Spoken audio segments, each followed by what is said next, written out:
Hi, and welcome to Fair Perspectives, the official podcast of the pro-human movement, brought to you by the Foundation Against Intolerance and Racism. I'm your host, Melissa Chen, and my co-host, who you will hear from shortly, is Angela Eduardo.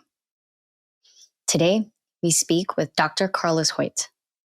Carlos is a teacher, author, and DEI facilitator who challenges the habits of mind that result in social bias. He explores race, racial identity, and related issues as a scholar, teacher, psychotherapist, parent, and racialized member of society. In his book, The Arc of a Bad Idea, Understanding and Transcending Race, as well as in his workshops and lectures, Dr. Hoyt interrogates narratives and discourse on race with the goal of illuminating and disrupting the racial worldview. In this episode, we discuss his unique views on racial identity and how he developed them, how we should approach the reality of genetic differences between human groups without using race, his background and work in DEI, affinity groups, affirmative action, and his Change.org petition to amend the 2030 census to improve the collection of race data. Ladies and gentlemen, I give you Dr. Carlos Hoyt. Dr. Carlos Hoyt, I'm really excited. Thank you for being here. Oh, it's an honor. The honor's mine, sir. I actually wanted to start by thanking you because I think I heard about you through Twitter, even though you're smart enough not to be on Twitter. But I was, waxing lyrical about abandoning race and rejecting these despicable categories that have shaped the world that we live in. And someone turned me onto your TED Talk, your TEDx talk, and I felt compelled to reach out to you. I sent you an email through your website. I shared with you a recent article that I had just posted about the same sort of thing. And you were so gracious with your response. And I wanted to thank you because there were so few people that I was aware of in this space. And it was heartening to find someone who has been working on this. And so, okay, I'm not crazy and this isn't impossible because here's Carlos and he's been doing it for a while and he's got people. So welcome. And, I guess I'll start by letting you tell us a little bit about what exactly your work is and how you come into this conversation. Happy to give it a shot.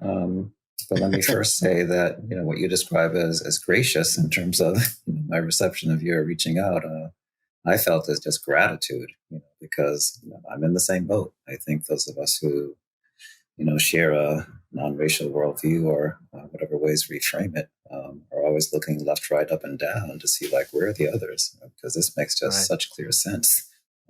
So it was a watershed. It always is, to fall into the company of someone like you and others who do share that perspective. So it's been really cool, and I've been excited to have every chance I could to sort of dialogue with you, and I look forward to knowing you, Melissa, too, through this conversation. So in terms of how I got here, the older you get, the longer your stories get. I'll see what I can do. So when I was in my PhD study, my dissertation was on racial transcendence and how people arrive at that kind of a identity destination where there is a rejection of the racial worldview. There certainly is no denial or naivete about race and racism, but there's a strong sort of feeling that race is not doing us any good, and the racial worldview is something that we should resist and try to refute and get into the dustbin of history as soon as we can. And one of the things I was after is did you always feel that way, or did something happen, that helped you to feel that way? And in my super, small sample of 10 folks who I ended up putting in the study, although I talked to probably 30 altogether, it was interesting, that there were some of us, and I count myself in this group, who never for a moment, found the whole racial worldview compelling. And then there were others who, as a function of socialization, politics, whatever it might have been, sort of were in that box, in that worldview. And then something or some things, happened to make them look outward, start to shift, and then ultimately just sort of reject, that worldview. So I sometimes think I don't mean to like compare these things as directly as I might seem I'm doing, but, folks who are theistically inclined versus folks who are atheistically inclined, those of us who get to talk with each other, like there's always this point where you sort of wonder, is there something different about our brains? Like, is that what's going on here? Mm-hmm. And I do wonder that too about a susceptibility, an inclination, a tendency towards accepting constructs and ideas that while they seem maybe coherent internally and internally consistent, really don't connect with reality. And race is one of them. It's a story that people find compelling, but some of us just sort of ask the last question, which is, well, does it actually connect with reality? And I've always been that kind of a thinker. I was raised in a religious family, not speaking of religion and atheism. Both of my parents and my older sister are very religiously oriented. I was raised that way too, but I never, felt that that was empirically compelling for me, philosophically, in terms of community that it offers people, etc. So I don't know if those things are compatible or they speak to each other. Another, I think, sort of strand into or towards how I ended up in this disposition is that I'm a culture straddler. I was lucky enough to be born in a whole different nation. I was born in Costa Rica. Got to move up here when I was about 3.5, 4 years old. Landed in Dorchester, over 99% Black identified neighborhood in Boston, and spent my formative years there. So I got that exposure. But at the same time, I knew that my parents, for them, this whole black-white thing was kind of foreign. And it doesn't mean that there isn't discrimination based on color and ethnicity and background in Costa Rica, but not the way it's done here. As we know, the United States is pretty peculiar when it comes to that sort of thing. So I got to watch these two people sort of navigate, this new frame, around social identity bias. And at the same time, I was being treated, as an adversely racialized Black male, with everything that comes with that. And, it was interesting because when I was coming up, right around my high school years, coming out of the civil rights era, affirmative action was happening. There were efforts being made, to identify and support, folks who look like me in terms of academics and other things. So in some ways, almost perversely, I was getting both the negative about what it means to be racialized, and in some ways the positive, in quotes, efforts that society was making to start to sort of level the playing field, but all again within the problematic framework of the racial worldview. So I had that experience. And then finally, just some wonderful education. I've always been, a voracious reader, not just of what was put in front of me in school, but anything that caught my interest, I would go after it. And even back then, there were writers and thinkers who were dispelling, refuting, arguing against this faulty notion. And those folks were sort of my sustenance, on the way to my own opportunity to get to study this sort of thing. And then finally, as I said, do some research on it. And since, I've gotten to do all that, the research sort of led to workshops and writing and being able to do wonderful conversations like this. The TEDx talk was a blast. It was a journey in and of itself to try to distill my stuff down to 17.5 minutes.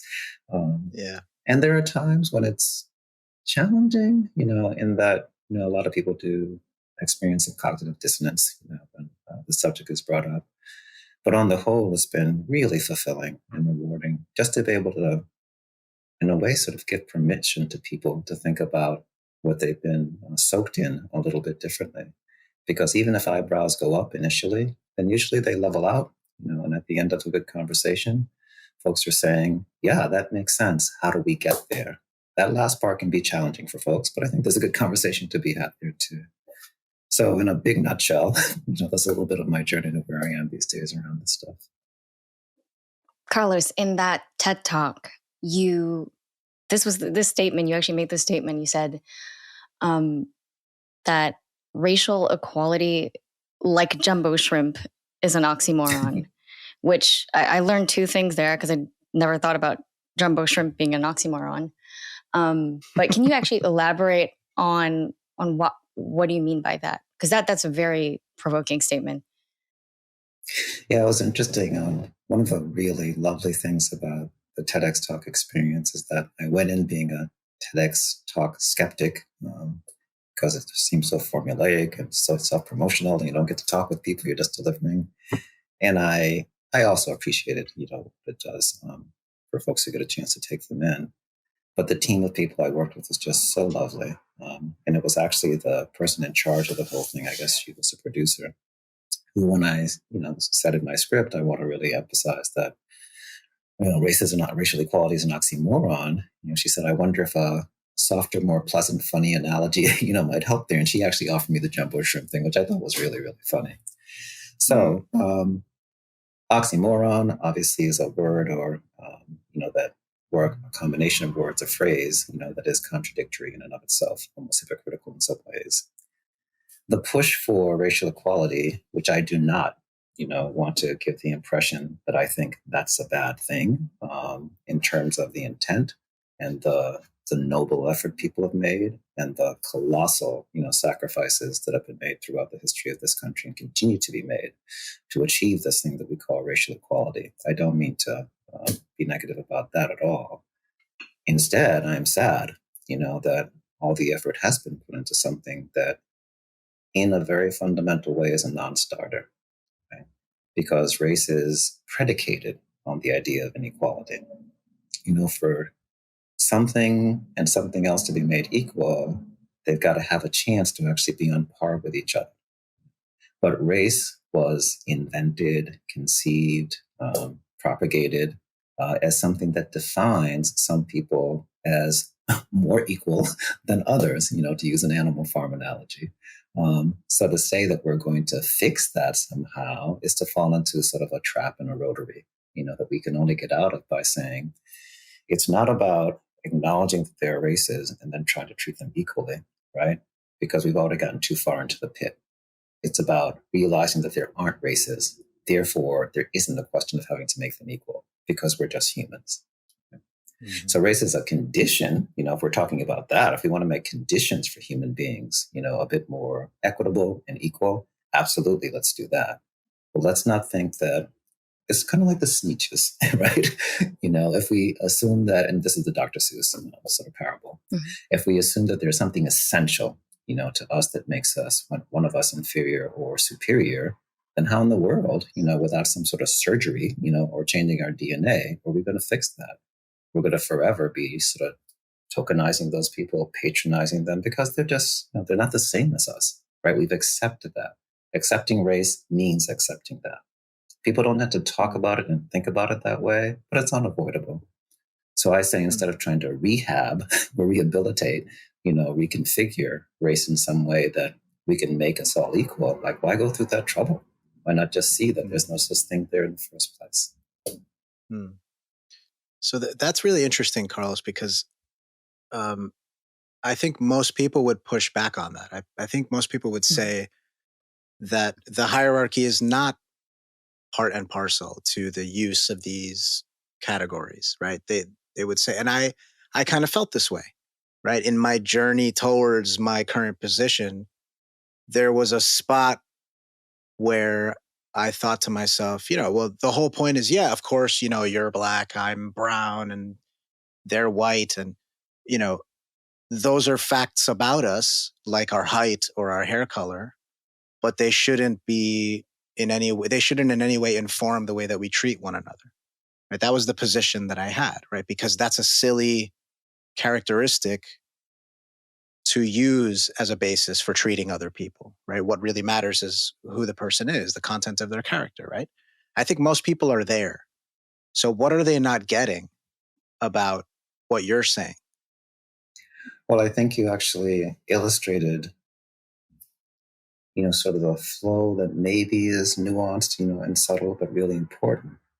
That people shouldn't treat each other differently based on characteristics like height or hair, color or texture, or other superficial-ish, characteristics.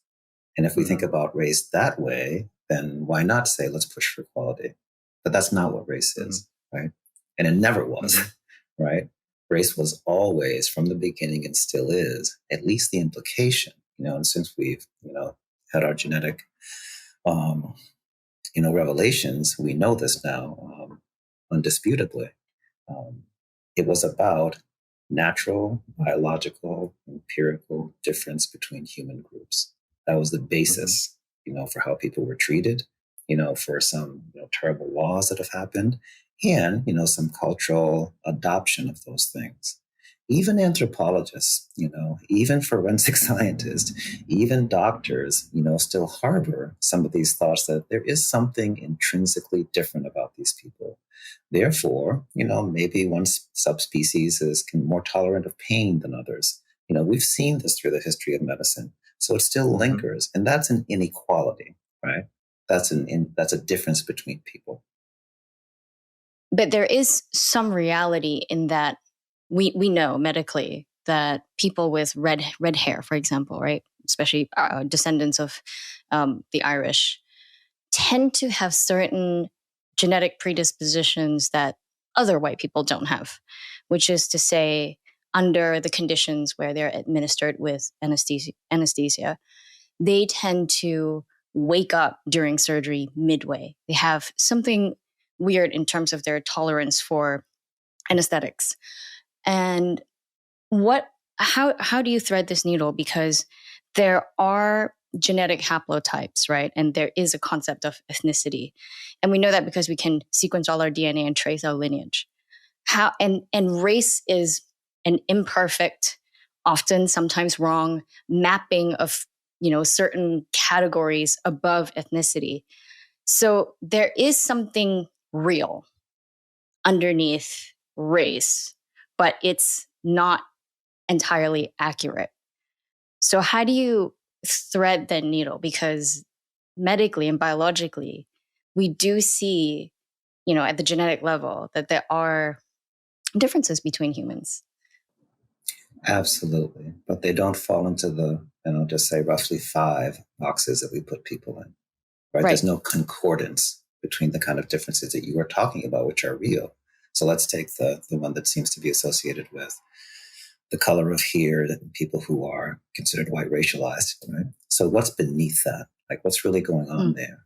So there are certain human beings who doubtless, because of their ancestry, have adopted, some traits genetically that express in a certain way, that in certain contexts will make them susceptible to this or that, right? Sickle cell is one of those things, right? Yeah. We think of it sort of grossly, as this Black identified thing. We know it's not.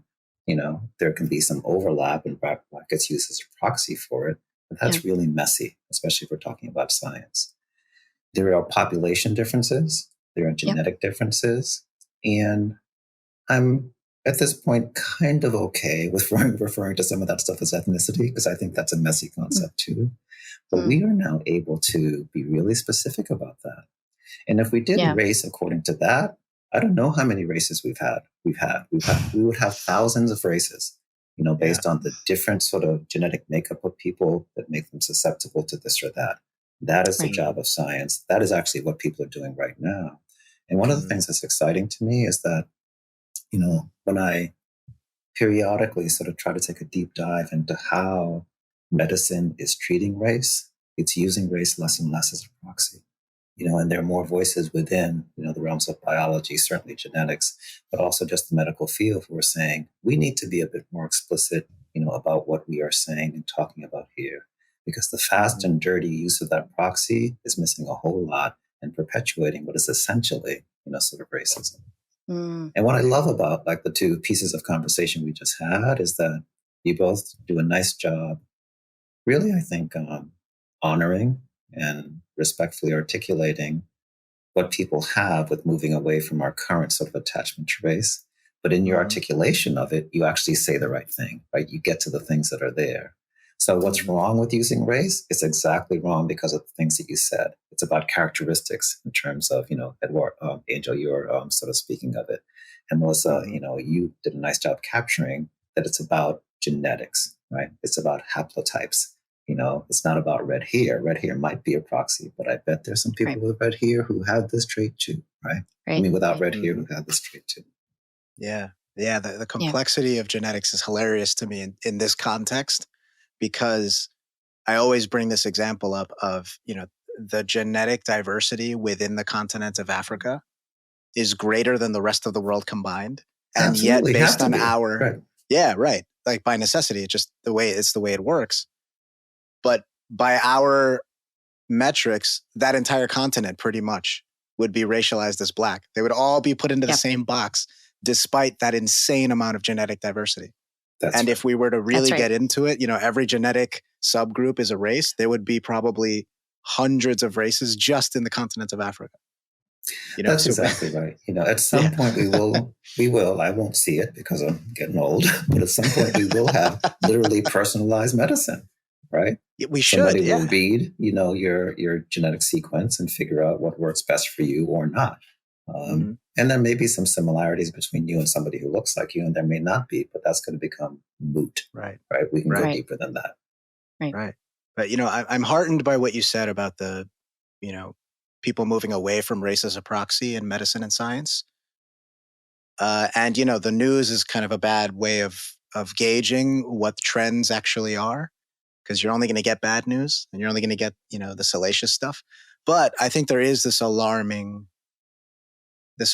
propensity that people have, and it's informed by the culture and the discourse around these topics, where race seems to be forwarded as not just a proxy, but the proxy, the way to, determine whether this person versus this person should get certain medical care. Like these people go to the front of the line based on race and things like that. There was a case in New York City regarding COVID treatments that FAIR was involved in, which used race as a proxy for prioritizing this scarce COVID medication, right? There wasn't enough. And so because there wasn't enough, we're gonna just decide that race is a factor, is a precondition, a comorbidity. And we're going to use that, which would eventually kind of, somebody who's relatively healthy like me and relatively young would get bumped up to the front of the line instead of someone who's racialized as white and is, much older and maybe overweight and has other issues that would contribute to a much harder time with something like COVID. So I wonder where you are of that and what we should do there. Yeah, I love that example because it invites us to consider, I don't know if they're just two sides, that's probably reductive, but at least two dimensions of, what you're bringing up. One is the almost sort of reactive attempt to, I don't know, again, level the playing field or turn the tables so that those who are discriminated against suddenly get privilege. If that's going to be done based on something that we think is essential to those people who are racialized this way and their makeup, that's a huge mistake, as you say, because you and I, even on the screen, we look different in terms of the shades of brown that we are, we might be pushed to the head of the line, and you might be genetically so different than I am that you don't belong in that line at all. Like you might be, somebody who doesn't get COVID, whereas I might be somebody who is a bit more susceptible. So that's one thing that's problematic about it. On the other hand, if we start to see this thing that is referred to as race as circumstance versus corporeality, something that is bodily, then we can say, wow, people who are in X, Y, and Z circumstance tend to fare worse or better when it comes to this or that. So folks who are racialized as, I'll just say, white, through the COVID pandemic, seem to be getting greater access to treatment or medicine or seeing doctors or whatever than others. And there are other things in there too: location, transportation, social capital, all these things that redound or don't redound to being able to navigate systems. If we can look at circumstance, and then make decisions about how we try to allocate social resources, that's a more valid thing to do, it seems to me. There will be overlap in terms of circumstance and how people look, because we discriminate, very heavily on how people look. but we ought to stop short of falling into essentializing people and saying that because Carlos and Angel are quote unquote Black, they should go to the head of the line. Which is what the media ends up doing, actually, because I remember the story, Angel, and when it was reported that way, that Black people are more likely to get COVID in New York City. So this is an example of some sort of environmental racism. What it looks like, if you dig deeper, is that people of color generally were the ones working during COVID, like when everyone was at home and they were able to work from home. People still needed their food delivery. People still needed, groceries. And so it was kind of more of a proxy for social class than anything, but it kept getting reported as race.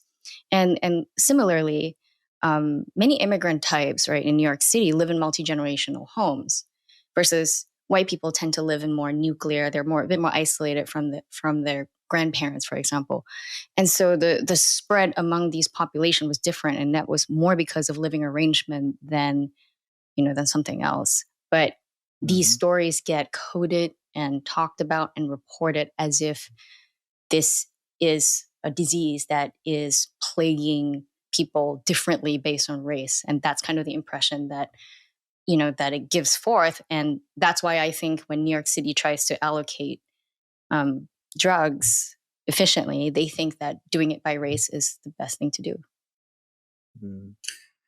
Yeah, and again, the good intention there, could be pretty easily, I think, sort of rooted in better science, better logic. And we might come up with some of the same outcomes, I'm not sure, but we wouldn't necessarily be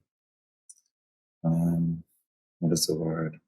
Recapitulating, this idea of essentialized qualities that make people do this or do that, or inferior or superior, etc.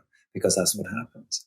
I am waiting for a minute, where I can draft out what I guess would amount to like an APA style guide around how journalists should talk about race.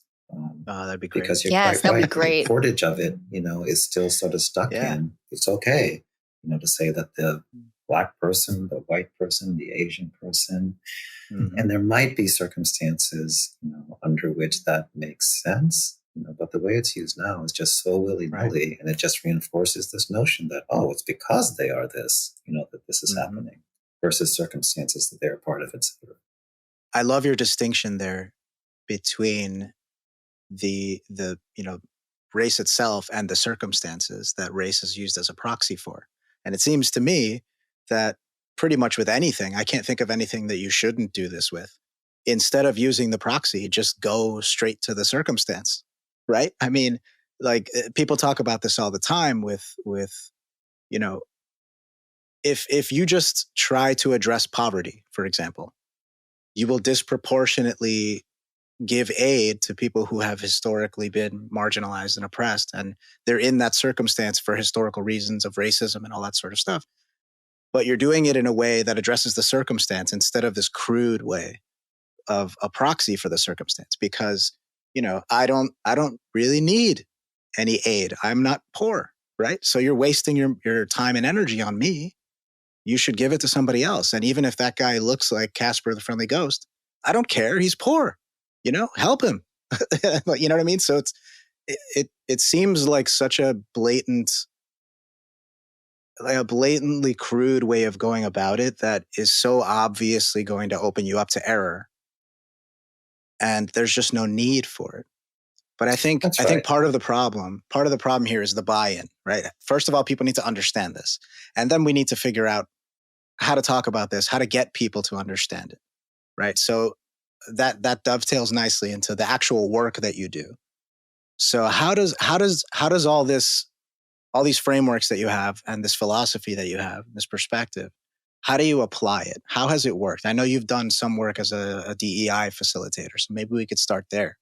How does your particular perspective inform that, and what do you do that's different? Yeah, I would love to talk about some of that, and because you're such lovely thought partners, some policy stuff too. Affirmative action is tough to talk. It's fun to talk about around this stuff. Yeah, we'll get there. Think about it, and maybe even the census stuff. But we'll see how much time we have. So we'll definitely get to that. I get the great honor and privilege of, being invited to do workshops on this stuff and, to teach, actual children about better ways to think about race and racialization. And this can happen either in a workshop or in the classroom, but I'll just use the classroom as an example.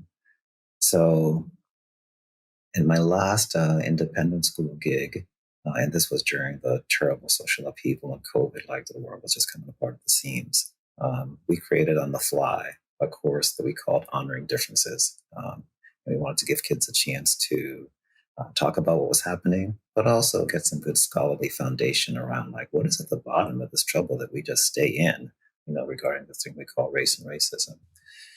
I used a couple of books. Where are they? Hold on, let me show you. Show and tell. A bit of a plug. So, Jerry Craft, graphic artist, wrote a couple of books. First one was 2019. This one must have been a year after or something. Class Act, it's the second one. The first one was called The New Kid. And Jerry, who's a Black identified person, sort of draws on his own experience, in finding himself plunked into what's called a predominantly, white environment for school and some of the challenges that come with that. He does a beautiful job here, sort of laying everybody out in terms of our stereotypes and how we fumble through this stuff and all that. But in teaching that book, I want to pause and give our kids a chance to just virtuously wrestle with this idea of race. And one of the things I do with kids and others is invite them to make a race, and we use a racialization worksheet.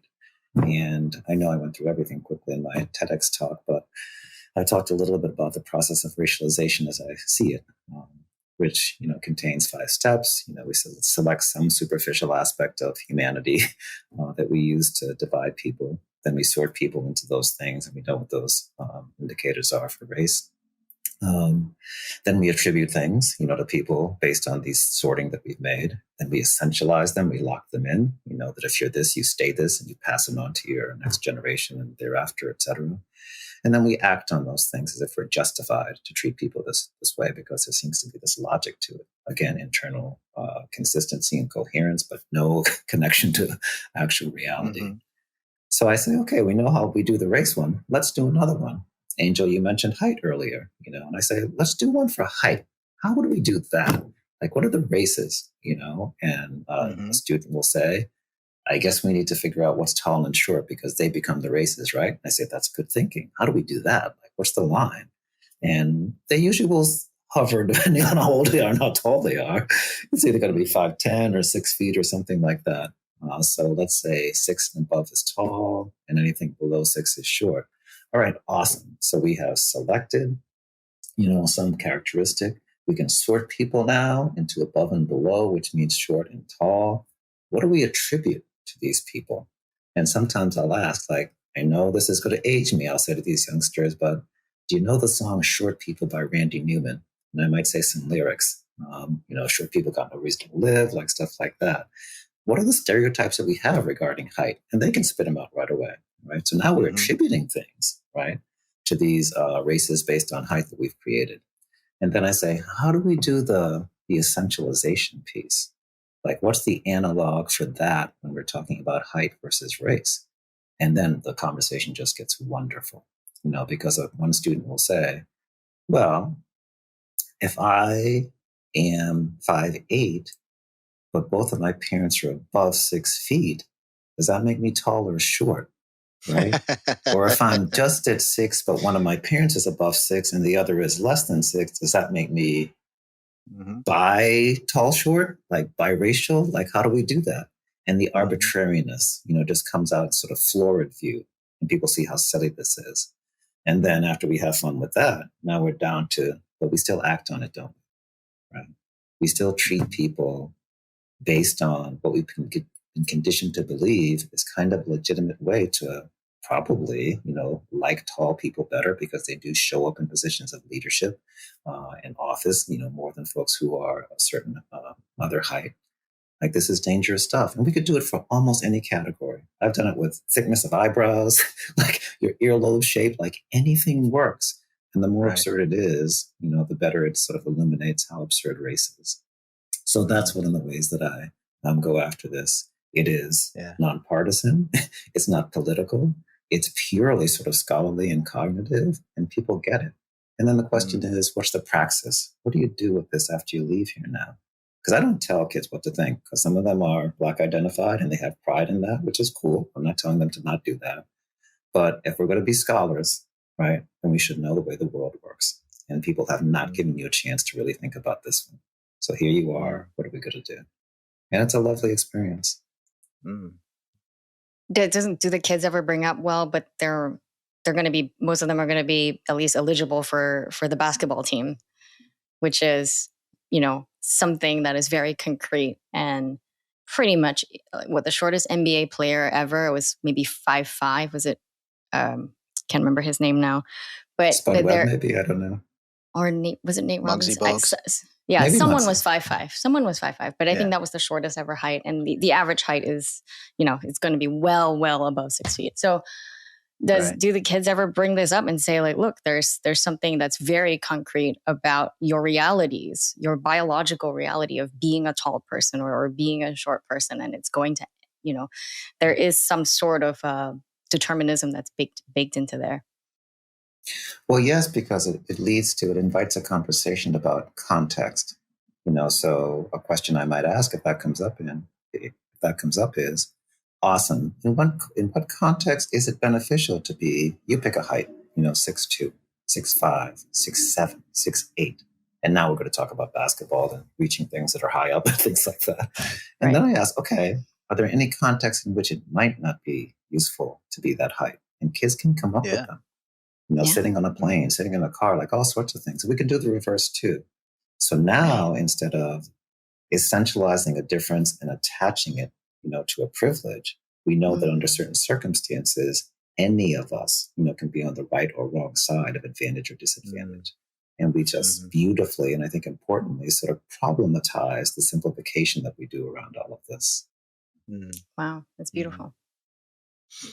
I love this. So you're teaching DEI. Is this mostly is it corporate, or is it a corporate setting, or is this mostly to kids? Most of my career has been in schools. Since I've been doing this for a while, it was funny. I think the first sort of roles for DEI stuff, and before it was called DEI, that I got outside of my schoolwork was museums. And that's because I happened to work with a colleague who was teaching art at my school, who was also connected to the Museum of Fine Arts. And she asked at some point if I would do some work with their docents, right, the folks who do the tours. Because in a city like Boston, we try to get kids like me who never knew what a museum was at a certain age to sort of show up in these places. And again, I'm generalizing, and I hope it's not too unfair, but there's somewhat of a correlation, between folks who end up in docent roles, at least in a town like Boston, and their backgrounds. They tend to be folks who are possibly, affluent, possibly white identified, et cetera. And, through no fault of anybody, they're not as familiar, with kids who aren't as familiar with that life. So things that we call microaggressions or indignities or mistakes sort of get made. So she thought it might be useful to just talk with them about some things that might help. And I ended up sort of shadowing some groups, around the building and seeing what was said or what wasn't said, and watching some kids walk in there as comfortable as you please, right? Because they've been there before. They've been there with their folks. And some kids like, whoa, like, where are we? Same thing with a place called the Isabella Stewart Gardner Museum. I love that place. It is so beautiful. Oh, I love it too. But I saw myself, a documentary about an art theft about that place, if I remember. The Vermeers and Rembrandts, I think, were stolen. Yeah. Yeah, it's insane. Hasn't been cracked, by the way. Still don't know who did it. I know it's an ongoing mystery. Yeah. I have watched kids sort of gasp, particularly kids of color, not over just the splendor of the place, but a person owned this building is what they will say. Like, how is that possible, like, on this planet? Right. And docents aren't necessarily thinking about like that level of, getting kids familiar. They want to get to the art, and talk about what they know, et cetera. So anyway, that's how my work started. So I'll give you a quick tour of who I work with right now. I support 1, 2, 3 schools. I think we're about to start with a third. One is an independent school, is Concord Academy, Hmm. which is a town next to mine. And I don't actually do DEI there, I do psychotherapy there. It is related to privilege and disadvantage in that I was asked to come there to actually be as available as I could to any kid because I'm a clinician, but particularly to kids of color for whom acclimatization to Concord can be a little bit challenging. Not for all of them, but for some of them. I support a collaborative of special needs programs, up in my area too. And there, things like ability, and what we call disability, can be a primary sort of social identity challenge along with all the others. And I support a public school, in a town where, there is some resistance to things like DEI because there's concerns that are sometimes fomented about critical race theory and what is SEL and who should be teaching what to whom. I also do some work with UCSF. I'm going out there in November to talk to folks who are in labs. Labs tend to be run by, again, accomplished folks who tend to, very often end up being, white identified males. And UCSF does a wonderful job trying to recruit for diversity. But then once you have diversity, are you ready for diversity? So I help them out there. I worked with a writing center here called Grove Street Writing Center, which is very dedicated to this.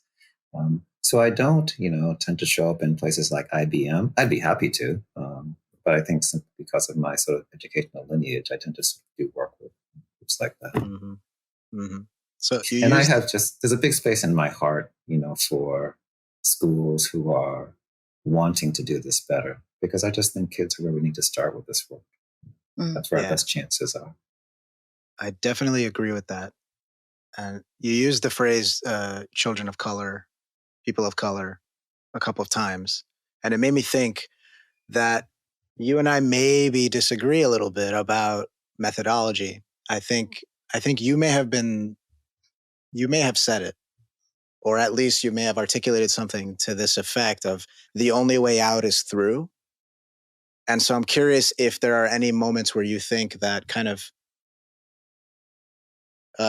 accepting the premises of racialization and race categorization for the purposes of moving kids out of it. Like, for example, affinity groups based on race. Do you ever work in that way, and why, if so? Yeah, let's talk about this. This is it's such an important conversation to have. And I think it can be fun with almost anybody, but I know it'll be fun with the two of you. And when I say that, I don't mean to take it lightly. But I do think this work sometimes begins with this really serious, deep bass tone to it, And I think when we're talking about ideas can and should be fun, to navigate and negotiate.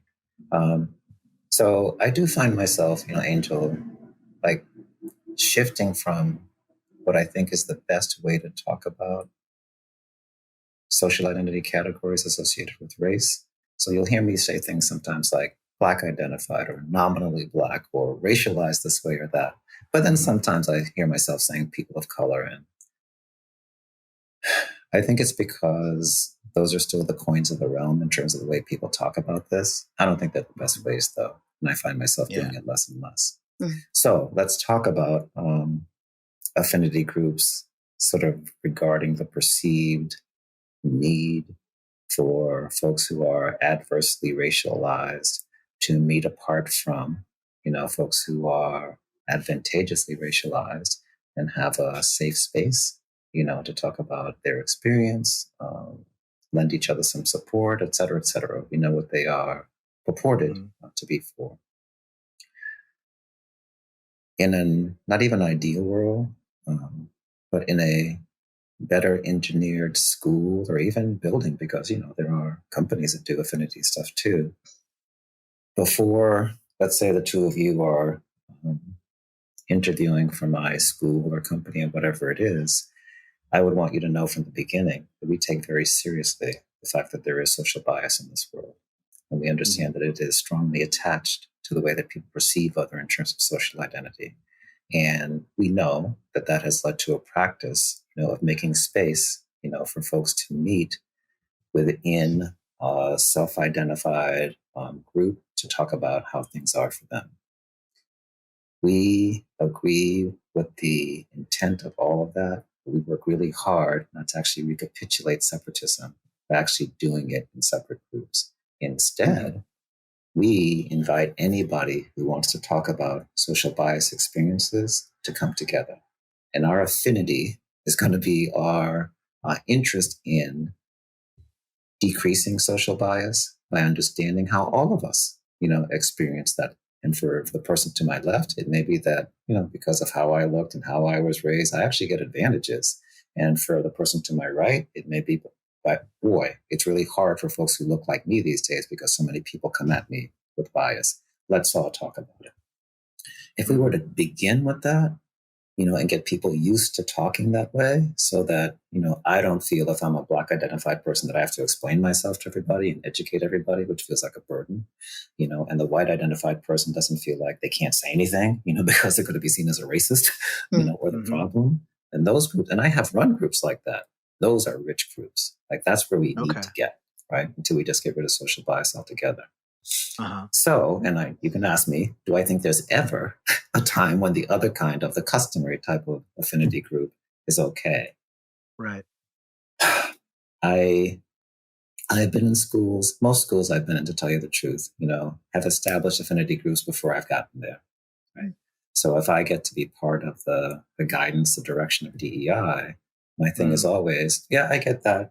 Parents expect it. Some of the older kids actually want it during the George Floyd, thing. Like, yikes, it just felt unsafe for folks. Under certain circumstances, it makes sense if we are considering this thing we call race to be a circumstance, right? To ask folks who feel that they are experiencing an acute, circumstance, if they would benefit from hanging out a little bit together. Not forever. Not to the exclusion of learning to talk about this stuff with everybody, because after all, we have to get out of this room at some point and deal with those other people, all other people. Then I think if it's on its way to something, that's okay with me, because it can be very hard, I think, especially to talk to, very well-educated, very dedicated, especially Black identified parents and say, like, we're not doing that anymore. Instead, it's like, let's expand like this thinking around what is the rationale behind this in the first place? What are we accomplishing, for these kids by doing it for a while? How do we start to, sort of cross the bridge to make sure that their white identified peers are also getting a chance to talk about what it's like to be racialized? And then how do we get together? Interesting. So it's a meet people where they are sort of approach. Yes, but not strand them there, which is where I think people are in terms of race. I think people are stranded. Meet people where they are. It's a meet people where they are and then drag them out of there. Well, I sometimes talk about the room of racialization. I have this little graphic about this, that you can be way back against the black wall, where you're a florid racist. You can be up towards the door, but still inside the room where you're a super liberal and you want racial equality. But you haven't escaped the racial worldview until you open the door and step out. Right. And just see this differently. But I guess, and part of it is me being a therapist, I appreciate, that people get where they get when they get there, and some things are very hard to move through. And I can't, with a client on the first meeting, say, here's what you need to do. Like, stop thinking that way and everything will be better. It's a process, I think, for a lot of people. That's fair. Okay. But if you step out of the room entirely, then how do you see affirmative action operating in the real world? Okay. So schools and corporations, the army, like the whole world right now, is not just dedicated to, but I think unavoidably committed to reckoning with diversity, right? Sometimes volitionally, because the research is in, we know that different viewpoints, produce better results, all that stuff. And the world is just getting more diverse, so unless you're someone who wants to live in that gated community with only people who look like you, you're going to run into people who don't look like you. So we have to contend with it one way or the other. And there is a stake, there's an interest in having that. So let's just stick with colleges for the moment. Right? So higher education. Our school, Fear University, believes that a diverse student body is going to result in a richer experience for everybody. And we also recognize that there are some disenfranchised people in our nation who don't get to go to a school like ours. So we want them to have a chance too, right? That's circumstance.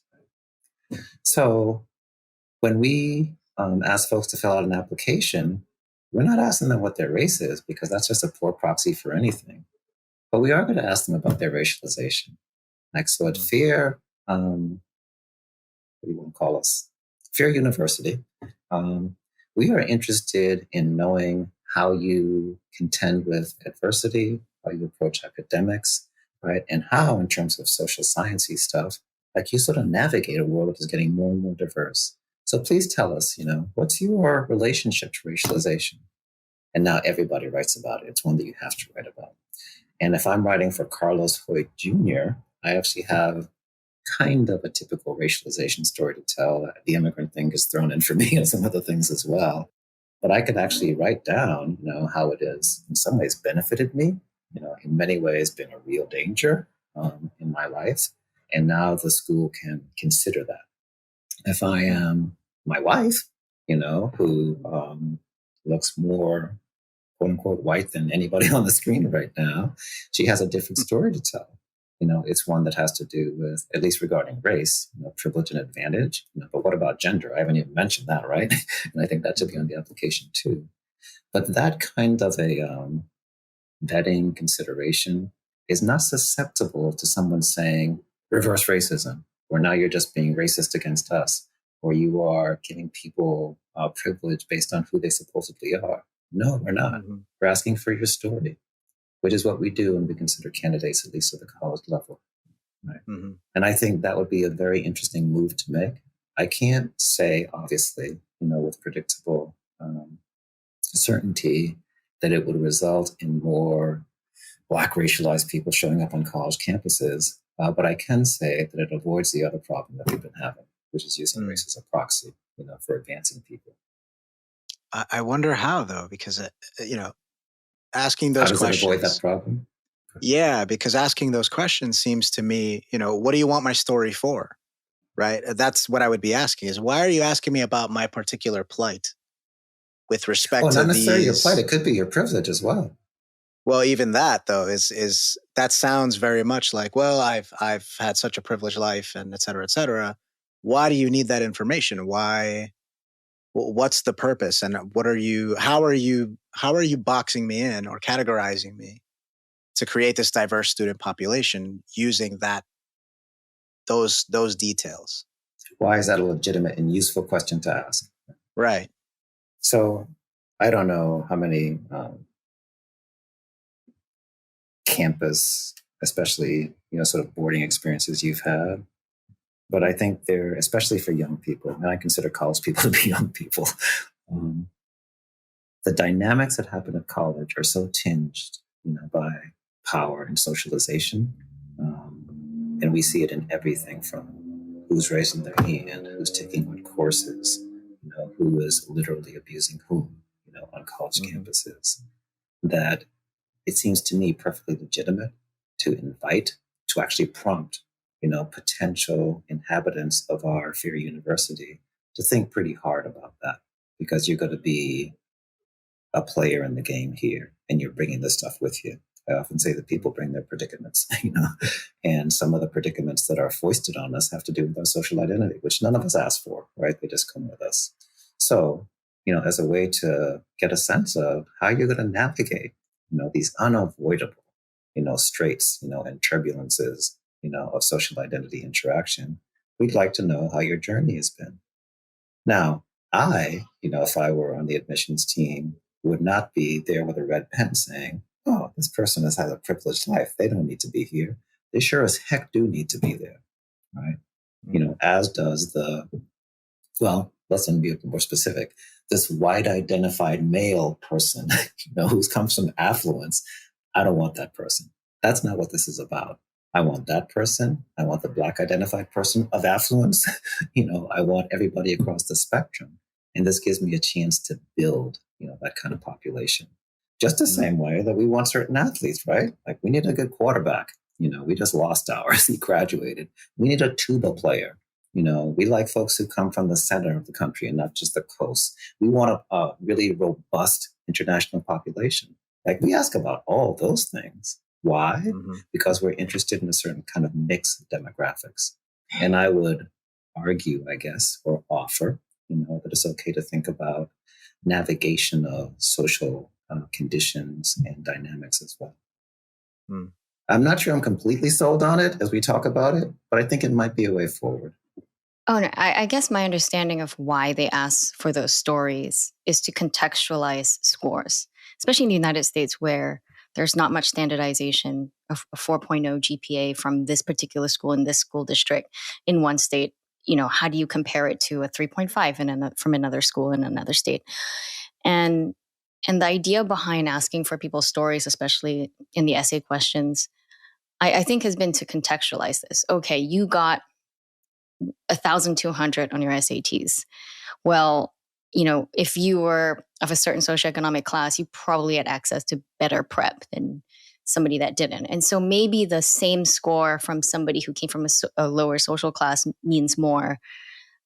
You did more, or it's more of a demonstration of your sheer intellectual prowess to get that score versus, I'm sure I'm showing my age because they've probably changed the SAT scoring system by now, as they often do. And actually now they're totally revamping it. There are many schools that have dropped the SAT requirement entirely, which is, another thing to talk about, but probably not in this conversation. But that's what I think they're trying to do when they ask for stories. And also the human brain just, I don't know, why do politicians go up and, focus so much on their story? It's just to contextualize their life, their struggle. I got here despite this. And these were the hurdles thrown in front of me. And colleges so often want to see tenacity, want to see resilience, and they want their student population to have that. And so they're trying to select for that particular trait. My issue with the college admissions process has been, as we see, so what, ultimately, what is the telos of education? For you, Carlos, you said we want a healthy mix of demographics because, whatever moral good you think that does, somebody else can say, well, I think the telos of education is just pure academic excellence. We got to prepare students to enter the workforce, right? I mean, under those conditions, then is diversity a moral good at all if it's just preparing these young adults to enter the workforce and be good employees? I think that's a question that's totally up for debate, especially now. Yeah, I think it's a great question too. I think, and I hope I'm not being too sort of rose-colored glasses about it.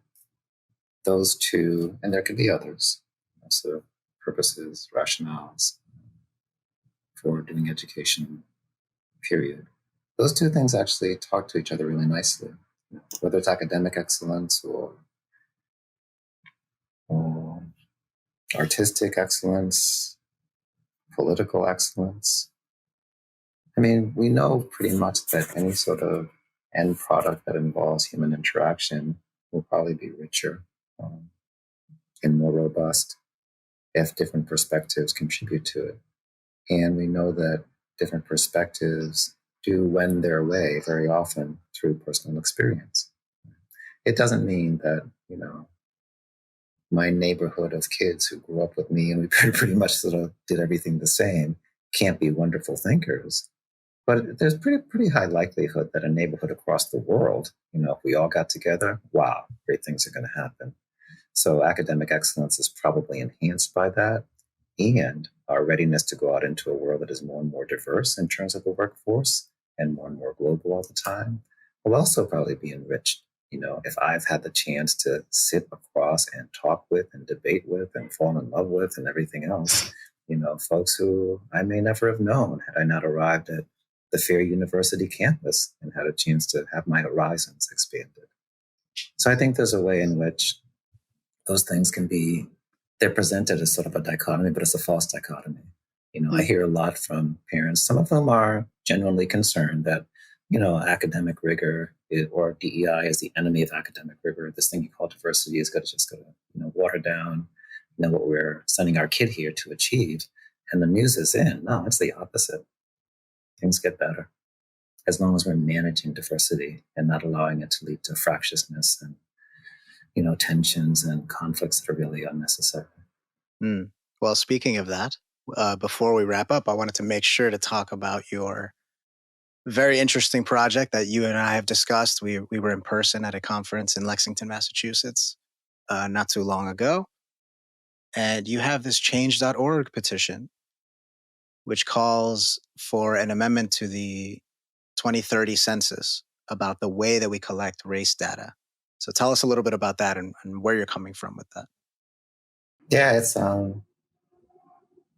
a really interesting thing for me to observe, even while I'm sort of in it and sort of pushing it, because it's an interesting moment, I feel, and it's going to sound sort of I don't know, highfalutin, maybe dramatic, but it's an interesting moment in the history of this country, right? The U.S. Census Bureau has, for the first time ever, invited folks in this country to actually give some input into the way the next decennial census will roll out. Simply hasn't happened before. Input has come from internally, folks who work at the census, from politicians, and then sometimes, just from citizens who are pushing, to have their sense of who they are a bit more recognized in the census.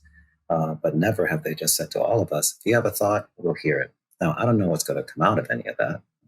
The census is a really dug-in institution, and the way it makes changes is exceedingly incremental, because anything too drastic and they just upend their stats, right? So that's always sort of number one for them.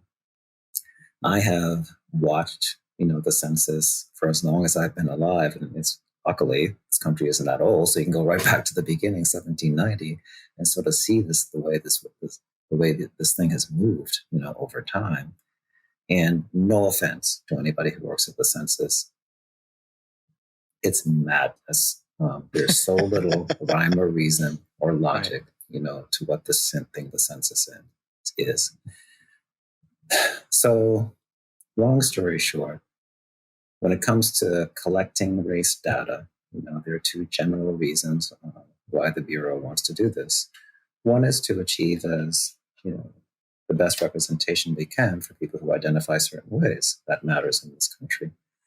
The other is to try to monitor and then address instances of discrimination that might correlate with social identity, and particularly race in this country. Both of those things to me actually seem like pretty good goals. But both of them are imperfectly achieved by the way the census has been going about it. So there are three things, to get to the sort of the goal here that the census collection process should aim for. One is inviting people to say whether or not they self-racialize at all. Right now, that's not an option. You are to pick a race. It is a requirement. And if you don't want to pick a race, you can pick a box that says literally some other race, which means you're picking a race. But there's no option to say, I don't self-identify by race. It would be like inviting people to say what religion they are and having no option to say, well, I don't actually identify by religion. So there's that.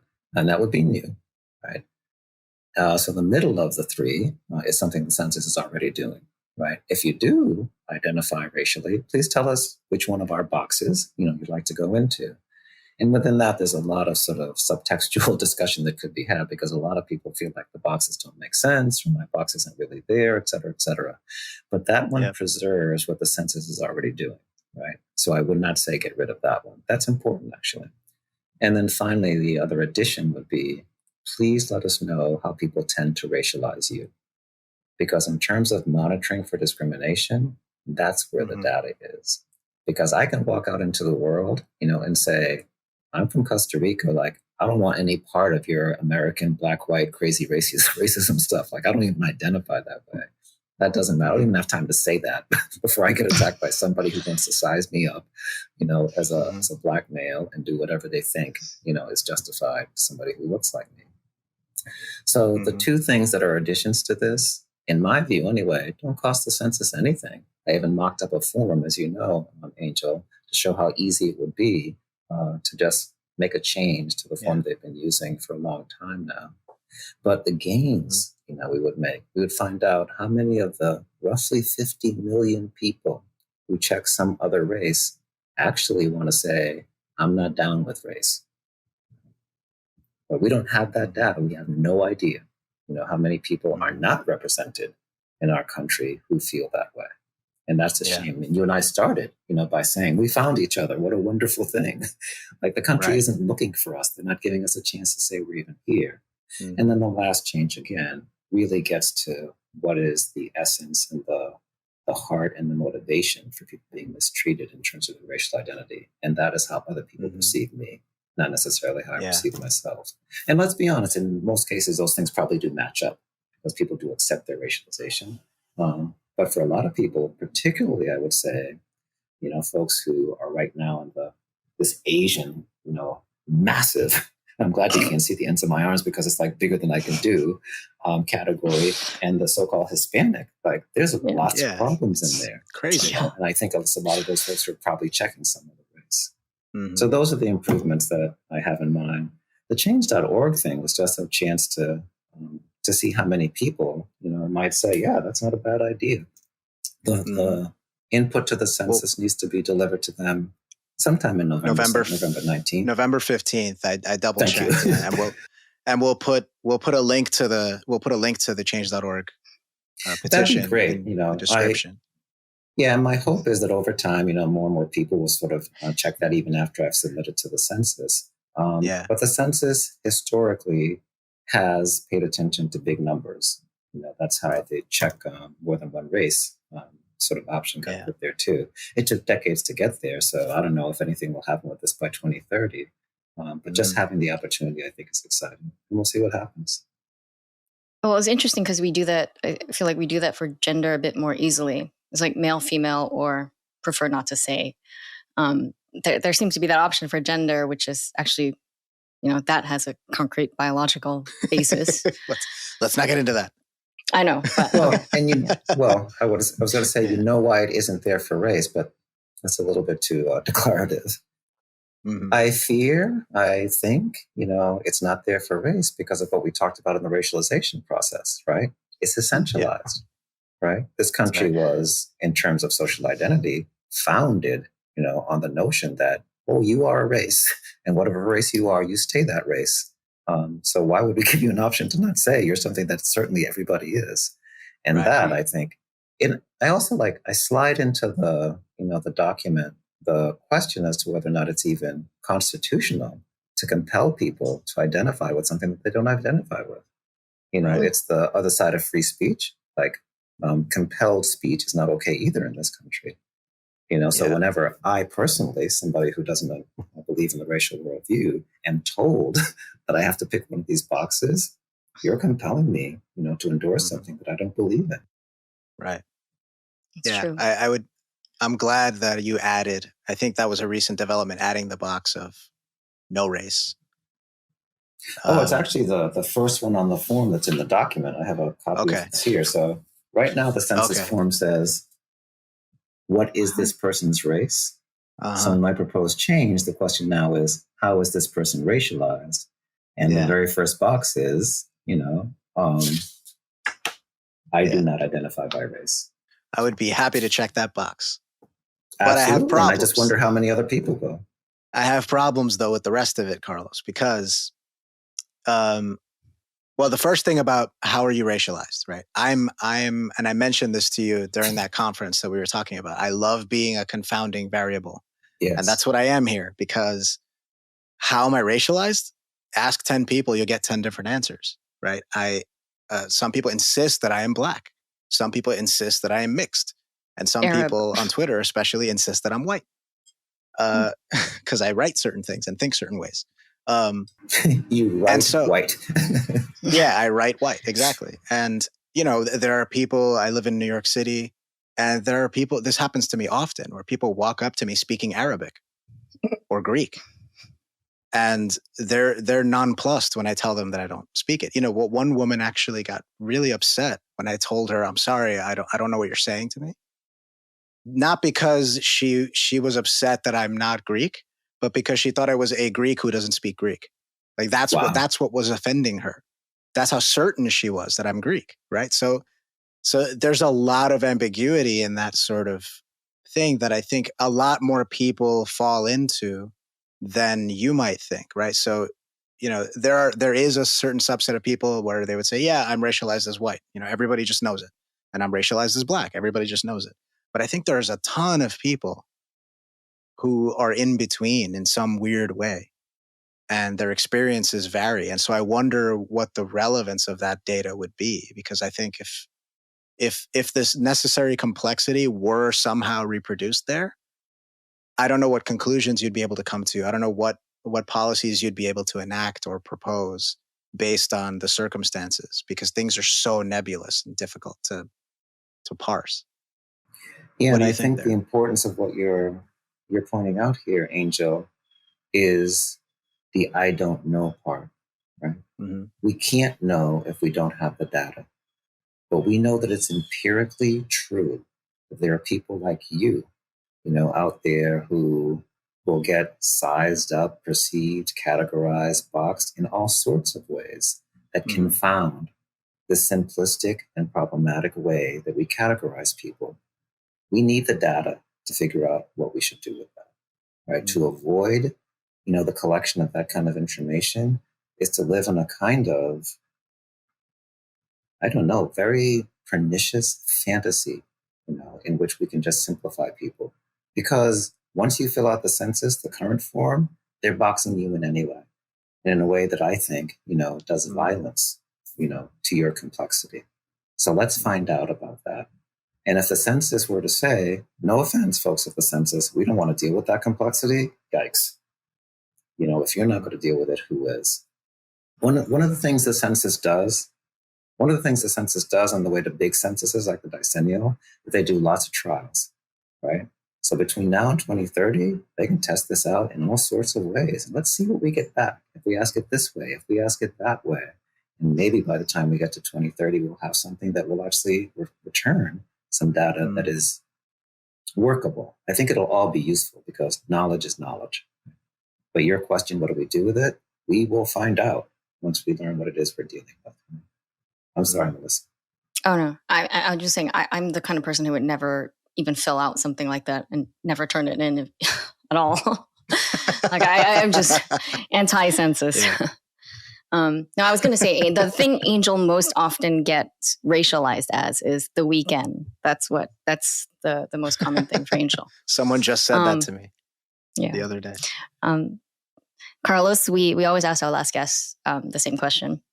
And it is, our focus at FAIR is providing a pro-human alternative to pro-human view of some of the issues that, that we deal with.